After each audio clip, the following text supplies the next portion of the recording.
Ինքը հայատյաց է։ Ինքը ինչը որ հայկական է, Հայաստան բառի հետ է կապված, հայ ժողովրդի հետ է կապված, ինքը ուզում է այդ ամեն ինչը վերացնի։ Ես ուրիշ պատճառ չեմ տեսնում։ Կամ էլ պայմանավորվածություն ունի ինչ որ մեկը իրեն դրա համար է բերել այդ պաշտոնին։ Այսինքն Հայաստանը վերացնելու, որտեղ բոլոր քայլերը դրա մասին է խոսում։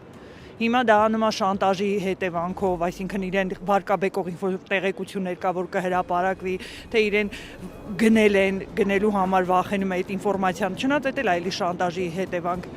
Բայց համենայն դեպս ինքը ընդհանրապես ատում է այն ինչ հայ է ու հայկական է, որովհետև եթե ես մտածեմ ինքը իշխանությունը պահելու համար է, ցանկացած իշխանության տարածք է պետք, ցանկացած իշխանության ժողովուրդ է պետք, որպեսզի ինքը ունենա իշխանություն։ Իսկ ինքը անում է քայլեր, որի արդյունքում կամ ժողովուրդը պետքա վերանա, կամ պետքա թողնի Հայաստանից գնա, Հայաստանի տարածքները տալիս է, այսինքն տարածք էլ չի լինելու։ Հետևաբար չի լինելու նաև իր իշխանությունը, ես չգիտեմ ինքը ինչի համար այդ ամեն ինչը անում։ Իր գործողությունները մենակ խոսում են հայ